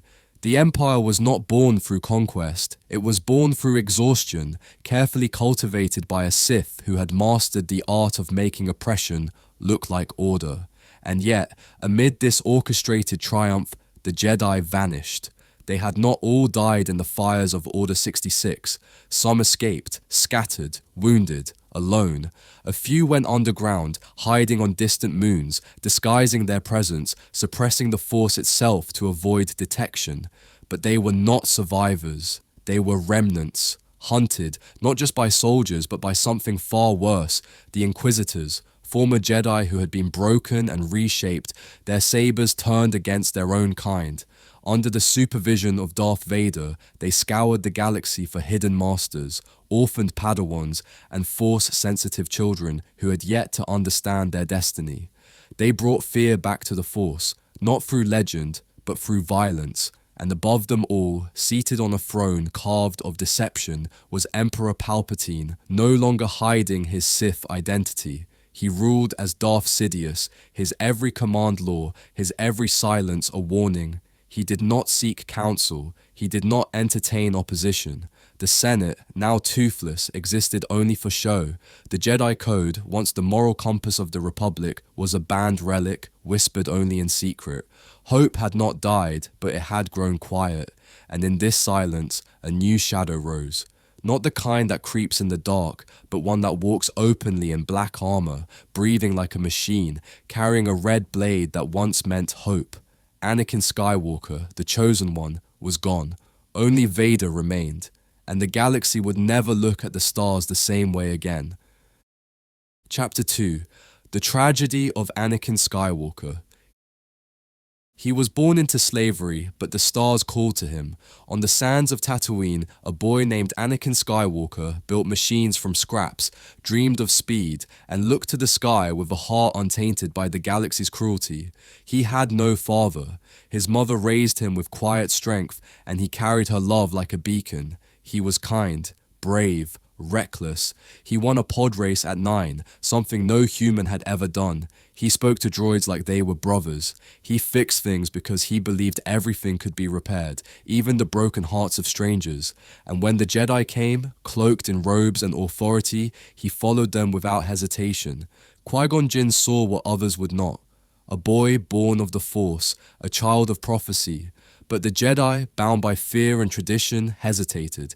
They sensed darkness in him. anger, attachment, and rather than guide him through it, they tried to sever him from it. They taught him restraint but denied him understanding. They taught him peace but gave him war. From the moment he was knighted, Anakin was sent into battle. Clone after clone died under his command. Planets burned beneath his decisions. He became a general, not a man, a symbol, not a soul. And yet he still tried to love. He married in secret. He had dreams of his wife dying and no one would listen. The council gave him rank but not trust. They asked him to spy. They warned him not to feel. So when Palpatine offered him something the Jedi never could, understanding, power, a promise that he could save Padme, Anakin listened. And in listening, he fell. Not like a man tripping over a step, but like a star imploding. He killed children in the temple, their lightsabers unignited. He turned on Obi-Wan, his brother in all but name. He watched his wife collapse in fear of him, and then blamed the world for her death. And when his body burned on the banks of Mustafar, he did not scream in agony alone. He screamed in betrayal, in grief, in the final shattering of who he had been. Darth Vader rose not from strength, but from ruin. His armor was not a uniform, it was a sarcophagus. The man inside was not powerful. He was imprisoned. The galaxy would come to fear him, but the Force would forever mourn him. For the Chosen One had not been destroyed, only buried, and the tragedy of Anakin Skywalker was not that he fell, it was that when he needed saving most, no one saw the child who still looked to the stars. Chapter 3. Vader, the Empire's Blade. He became the Empire's shadow, a silhouette of death wrapped in black armor, breathing in mechanized rhythm, moving like inevitability across the stars. Wherever Darth Vader walked, silence followed. His saber ignited not in anger, but in execution. He was not a Sith Lord who debated or schemed. He was the blade itself, sharpened by pain and wielded by Sidious with ruthless efficiency. To the galaxy, he was more than a man. He was legend. Whispers of his arrival were enough to break planetary resistance. Entire rebel cells surrendered at the mere rumor of his approach. Captains dared not fail him. Governors flinched when transmissions flickered. And when he entered a room, nothing else mattered. His footsteps echoed like thunder in cathedrals of steel, and his presence made the Force itself recoil, not in hate, but in sorrow. Yet behind the mask, behind the armor, behind the title, was a man who had once loved. That man was buried, but not gone. Every mission reminded him. Every Jedi he hunted echoed with memories. He built the Inquisitorius, training broken former Jedi to sniff out survivors, to root out resistance. He led assaults on ancient temples, personally tearing through archives and relics of a past he both hated and could not let go. He bled his Kyber crystal, turning it red, forcing it to suffer as he had suffered. He constructed a fortress on Mustafar, not just as a base, but as a monument to the place where Anakin had died. It was there, in the ashes and lava, that he meditated, not in peace, but in torment. He spoke to nothing. He waited for nothing. He simply endured. Sidious rarely praised him. The galaxy never thanked him. And the Force gave him no comfort. Yet he remained loyal, not because he believed in the Empire, but because he believed there was nothing else. Regret did not fuel him, only emptiness. And in that void, he was unmatched. Star systems fell before him. Jedi masters who had trained for centuries perished at his hand. The galaxy forgot the light because his shadow was so complete, but somewhere deep inside, beneath wires and rage, a flicker endured, a memory, a name, a child he never met, and a whisper of a future he had long abandoned. Chapter 4. A New Hope and the Fall of the Sith. The galaxy was dark, but not silent. In the forgotten corners of shattered systems, voices began to rise. Quiet at first, barely more than sparks. Farmers, smugglers, senators, and soldiers who refused to accept that the Empire's tyranny was final. Among them, a princess carried stolen plans. A smuggler learned to believe. A farm boy looked to the twin sons and dreamed. His name was Luke Skywalker, and he carried not only a lightsaber, but a legacy. the son of Anakin, the heir of a line cursed and prophesied, chosen and shattered. Trained by Obi-Wan in secret, mentored by Yoda in exile, Luke faced the impossible not with power, but with faith. He believed, not in the invincibility of the Jedi, but in the capacity for good that still flickered in the hearts of the fallen. While Sidious plotted to crush the rebellion and claim new vessels for his dark will, while Vader hunted rebels with relentless precision, Luke became the thread that unraveled everything. On Bespin, he faced Vader and learned the truth, not just of blood, but of fate. The man he sought to destroy was the father he never knew, and in that knowledge, Luke did not fall to hatred. He chose mercy. He chose to believe that behind the armor, behind the breath, behind the mask, something of Anakin remained. The Emperor, sensing danger, sought to claim Luke for himself. On the second Death Star, he goaded the young Jedi into striking in anger. Vader watched in silence as his master commanded his son to kill, to surrender, to become the next Sith. But when Luke refused, when he cast away his saber and said, "I am a Jedi like my father before me," the Force trembled. Sidious unleashed his fury. Lightning arced through the throne room. Luke cried out, and Vader, Darth Vader, the blade of the Empire, the nightmare of a generation, made his choice. He lifted his master and cast him into the abyss. It was not a Sith act. It was not Jedi. It was something else. It was love. Anakin Skywalker returned in the moment that mattered most. Not for power, but for his son. He died not as a monster, but as a father. And with his death, the Sith ended, not in war, but in redemption. The rule of two, which had begun in blood and ambition, ended in sacrifice and silence. The Empire fractured. The Jedi, though still scattered, found hope again, and the name Skywalker, once feared, became a beacon. The Sith had ruled the galaxy from the shadows, from thrones, from temples, from machines. But in the end, they were undone by the very thing they had tried to destroy: compassion. A new era had begun, and in the quiet that followed, the Force steered once more, not in dominance, but in balance. The return of the Sith, Palpatine's resurrection, and the final order. Chapter 1. Whispers in the Dark. The galaxy believed evil had been defeated. The Emperor was dead. The Death Star destroyed. Darth Vader redeemed. Hope rose like a second sunrise, and for a time, peace followed. But peace is a surface, and beneath it, shadows wait. On the hidden world of Exegol, a place absent from maps, concealed even from Jedi sight, the Sith endured. Not in numbers, not in name, but in the lingering will of one who had refused to die. Palpatine, Darth Sidious, the architect of galactic war and the last Dark Lord of the Banite line, had prepared for death long before it came. He knew Anakin might betray him. He knew the rule of two could only end in sacrifice. So he did what Sith always do. He planned.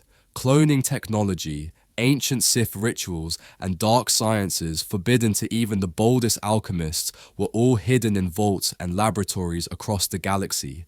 His cult, the Sith Eternal, gathered on Exegol in secret, building fleets, constructing superweapons, chanting prophecies, waiting. And when the Chosen One hurled him into the Death Star's core, Palpatine's spirit did not perish. It tore free, howling across the void, and latched onto a cloned vessel, imperfect, decaying, grotesque. He lived, but not truly. His body failed constantly. His voice was a rasp. His mind, however, remained razor sharp.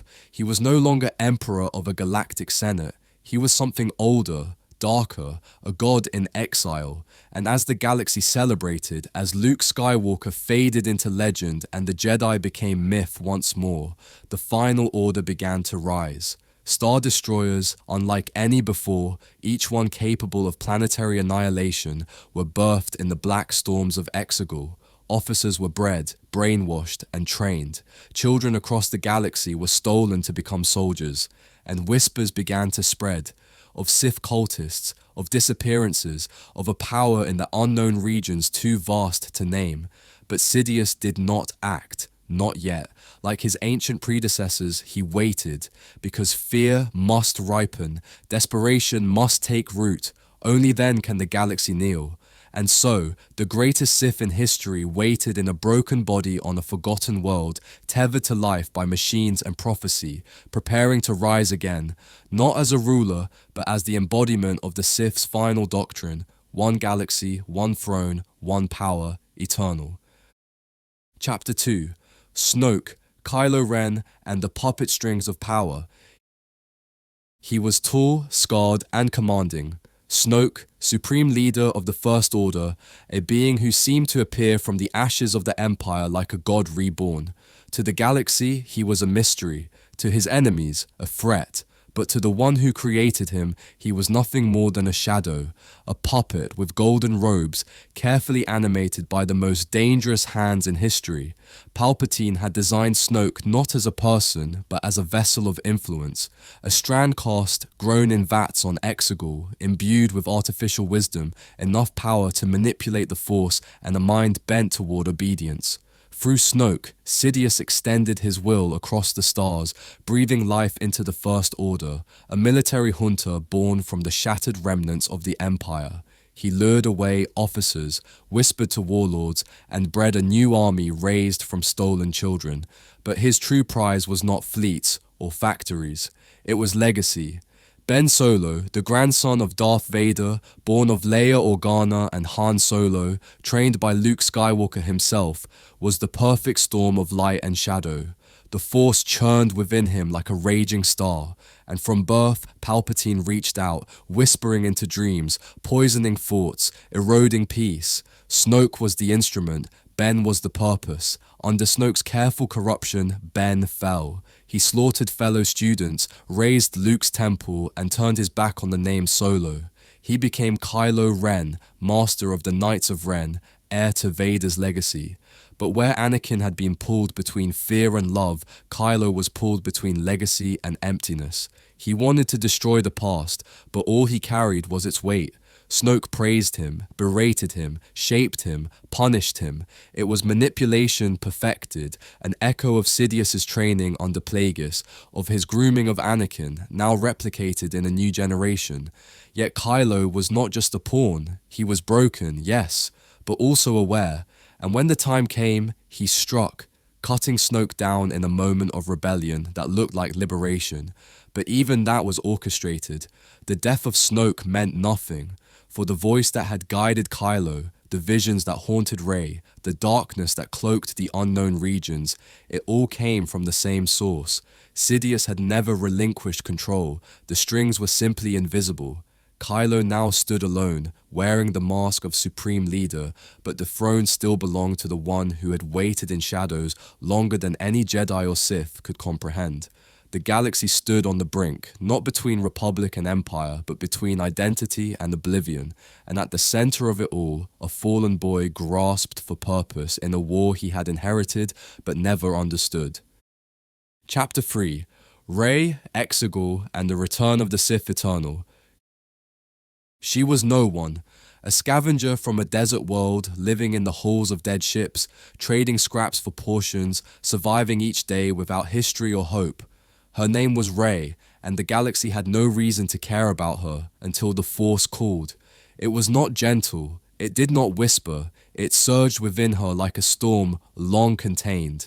She touched Luke Skywalker's lightsaber and saw visions not of destiny, but of agony, betrayals, battles, and the throne surrounded by fire. She resisted, she fled, but the Force pursued.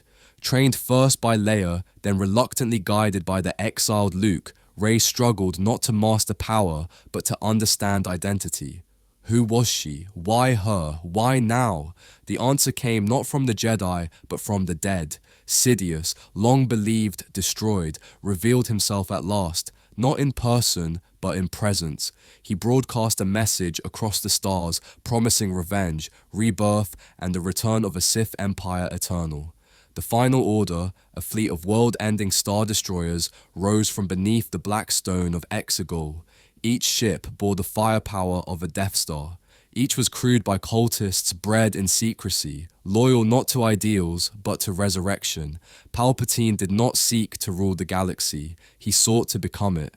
Through ancient rituals, he planned to possess Rey, his granddaughter, the product of a hidden bloodline, born not out of love, but of fear. She was meant to be a vessel, his body reborn in youth and strength. Her struggle became more than personal, it became galactic. Between her and Kylo Ren, two souls forged by legacy and trauma, the Force swirled in chaos. They were a dyad, connected across space and time, sharing visions, memories, and even matter. They were not enemies, nor allies, but two halves of something the Sith had never anticipated: balance. On Exegol, in the storm of 1,000 lightning strikes, Rey faced the Emperor. His body, a corpse sustained by machines, hung from a crane like a parasite, yet his voice thundered with the confidence of centuries. He offered her the throne. The cult roared, the Sith spirits awaited, but she refused, and in that refusal she became not a scavenger, not a Jedi, but a choice. As Sidious drained the life from the dyad to restore himself fully, no longer broken, no longer rotted, but powerful, terrifying, reborn, Rey rose with the voices of all the Jedi before her. Their strength flowed into her not as domination, but as support. She stood not alone, but as the culmination of light, and when she crossed blades with his lightning, she held firm, not out of hatred, but out of love. His power turned inward, his arrogance devoured him, and in that blinding storm, the Sith ended, not in betrayal or ambition, but in refusal. The final order crumbled, the fleet fell. Exegol, a planet built on screams, was silenced. Rey stood in the aftermath, not victorious, but awake. She had no bloodline to claim with pride, no legacy to stand behind, but she chose a name, Skywalker, and in that choice she buried the Sith, not just in stone, but in memory. Chapter 4: The True End of the Sith. It did not end with an explosion or a coronation. There was no parade, no Senate vote, no anthem echoing across the stars. The end of the Sith came in silence, on the ruined soil of a forgotten world, beneath skies split by lightning and shadows that had stretched too far for too long. Exegol, the secret cradle of 1,000 years of darkness, was quiet. Palpatine, Darth Sidious, was gone. Not struck down by ambition, not betrayed by his apprentice, but dissolved by defiance. The rule of two, the thread that stretched from Bane to Plagueis to Sidious, snapped at last. There was no apprentice to carry the torch, no dark temple to rebuild, no survivor hiding in exile with ancient scrolls. There was only Rey, standing in the storm, holding two sabers crossed in the light, her breath heavy with exhaustion and clarity. The Sith were not defeated in battle, they were refused, generation after generation, until their final incarnation faced someone who would not hate, would not kneel, and would not become them. The Jedi had faltered, the Republic had fallen. The Force itself had been pulled and twisted and used like a weapon by both sides, but in the end, it was balance that remained. The legacy of the Sith was ruin, not just of systems, but of souls. Their hunger had always been too vast, their vision too narrow. They mistook fear for order, death for destiny, and silence for peace, and so they buried themselves, first in temples, then in clones, then in ghosts. But the galaxy remembered, and that memory chose not to rebuild what had been lost, but to imagine something new. Rey returned to Tatooine, not to claim power, but to lay it down. She buried the sabers of Luke and Leia beneath the sands where Anakin had once dreamed of freedom. The twin suns rose again, just as they had for generations, and she stood alone, not as the last Jedi, nor the next Sith, but as a beginning. In her eyes was every lesson, every scar, every whisper of light and dark that had once defined the galaxy. The Sith had ended, not because they were slain, but because the galaxy no longer needed them. Their story had run its course, and in their absence, the Force breathed again, not as a storm, but as a sunrise. Legacy and Echo, the Sith's lasting impact on the galaxy. Chapter 1: Shadows Cast Across Centuries. The Sith are gone, but their fingerprints remain. Across the galaxy, in ancient ruins, in broken temples, in the uneasy silence between stars, their legacy lingers not as monuments of triumph, but as echoes of warning. For the Sith were not merely tyrants with red blades, they were architects of fear, artists of manipulation, visionaries of ruin. Every government that followed bore the scars of their influence. Every Jedi who rose in the years after felt the tremble of lessons carved in blood. Even in their extinction, the Sith succeeded in reshaping the very fabric of galactic history. The Republic, once bloated and idealistic, became leaner, more guarded. The Jedi, once dogmatic and isolated, were forced to reckon with their failures, not just in strategy, but in philosophy. And the Force itself, once spoken of as a binary struggle between light and dark, began to be seen through new lenses: balance, intention, and consequence. Planets that had been pawns in Sith wars rebuilt, but they rebuilt differently. Naboo remembered the lies of a senator turned emperor. Mandalore, shaped by wars with Jedi and Sith alike, hardened its warrior code. Korriban, desolate, cursed, remained untouched, a mausoleum of ambition too dangerous to awaken. Even the Outer Rim, once neglected, now bore secret scars from battles the galaxy was never meant to know. And through it all, stories endured. Whispers of Darth Bane, who remade the Sith into an idea that could survive 1,000 years. Legends of Revan, the warrior who became both monster and martyr. Fears of Vader, whose breath still haunted rebel dreams, and Palpatine, the phantom puppeteer who proved that the most terrifying power is not force, but foresight. The Sith taught the galaxy that power without compassion breeds collapse, that control without understanding breeds rebellion, that immortality, when pursued through fear, leads only to hollow silence. And yet, despite everything, they forced the galaxy to evolve. They sharpened the Jedi. They tested the Republic. They awakened the Force in places that would have otherwise remained still. And now, in the era that follows, their name is spoken not in reverence, but in remembrance, not as gods, but as warnings. The Sith may be dead, but their shadow stretches still, not as a threat, but as a reminder. That peace must be chosen, that light must be protected, and that the deepest darkness does not come from monsters, but from the silence that follows when no one dares to stand. Chapter 2: Sith Philosophy and the Temptation of Power. The Sith were never merely warriors, they were thinkers, philosophers of pain, poets of dominance, students of the soul's deepest shadows. Their lightsabers were not extensions of fury alone, but of ideology, of carefully curated belief systems forged over thousands of years through ruin, betrayal, and cold, relentless introspection. To understand the Sith is to understand temptation, not as a flaw, but as a truth. At the heart of their code lies the seduction of agency.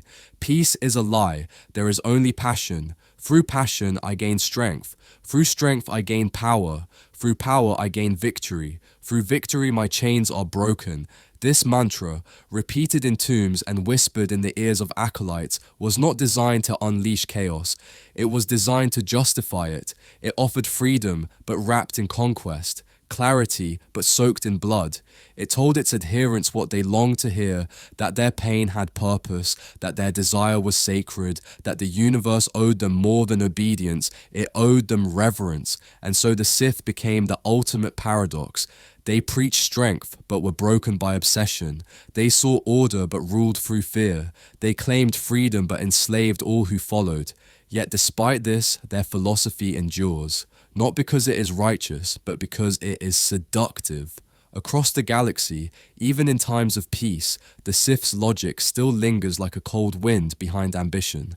Leaders speak of victory at all costs. Corporations twist ideals into weapons. Planets once liberated fall back into cycles of control, not by sabers, but by systems. The Sith taught the galaxy to justify cruelty as strength, to cloak tyranny in the language of structure, but they also taught something more dangerous, that the Force could be bent to serve desire. Jedi taught surrender, Sith taught domination, and somewhere in between, countless beings have wondered which path is truer, because for every empire that rose, there was a voice, sometimes small, sometimes loud, that believed the Sith had a point. That passion does bring strength, that peace is unnatural, that the universe itself favors the bold. The Sith did not invent darkness, they gave it shape, a shape that still tempts, still whispers, still waits. And the greatest threat to any future is not that the Sith might rise again, but that someone, somewhere, might believe they should. Chapter 3: The End of a Line and the Future of the Force. The Sith are gone, not hidden, not waiting, not reborn in secret. Gone. Their temples lie in ruin, their line is broken. Their philosophies, once etched into stone and scorched into memory, have no apprentice to carry them forward. And yet the Force remains. It flows still through every living thing, indifferent to legacy, untouched by monuments. But in the quiet after the storm, the galaxy must ask, what comes next? For millennia, the Force has been filtered through dogma, light and dark, Jedi and Sith, surrender and control. The Sith believed in singular strength, in the right to rule through will alone. The Jedi believed in service, in detachment, in peace through discipline. Both sides, in their extremes, suffered. Both orders fell, not because the Force failed them, but because they failed to see the whole. Now, without the Sith to oppose and the old Jedi order to dictate, the Force is unshaped, fluid, raw, waiting to be re-understood. Rey stands at the edge of that question. She bears the saber of the Jedi, the blood of the Sith, and the soul of someone who chose her own name. She is not bound by prophecy or counsel. She is the first to stand in a galaxy free from the rule of two, free from the High Council, free to ask, what does balance look like when history is no longer writing the answer for you? The end of the Sith is not just the fall of a lineage, it is the breaking of a cycle. It is the moment when darkness no longer has a name to wear or a throne to claim. It is the moment when a child of no legacy becomes the keeper of all legacies and chooses not to rebuild what was, but to create what could be. In the stars above, no banners fly, no fleets clash, no temples burn. There is only space, and in that space, possibility.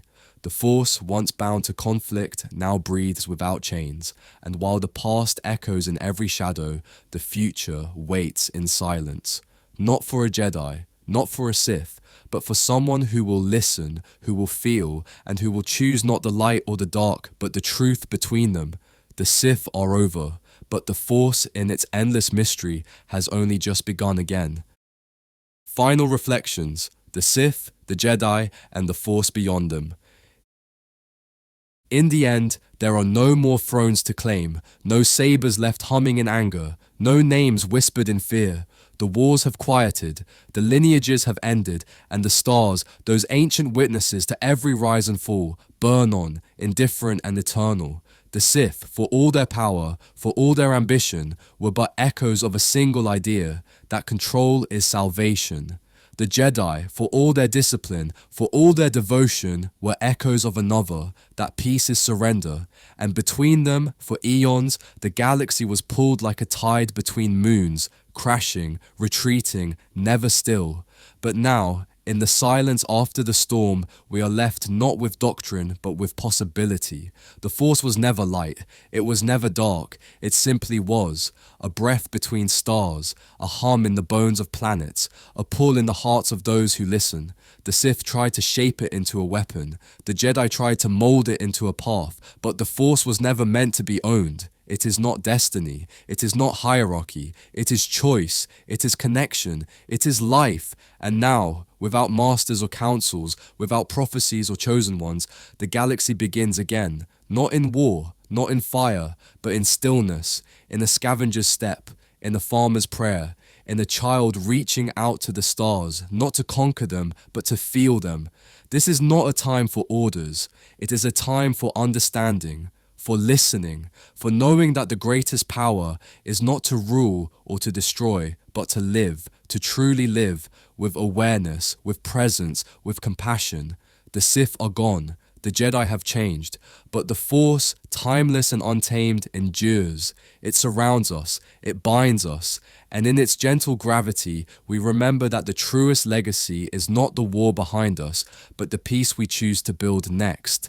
No more masters, no more empires, only the Force and those willing to walk with it, not above others, not against them, but alongside them. In the end, the Force remains, and in that, there is hope.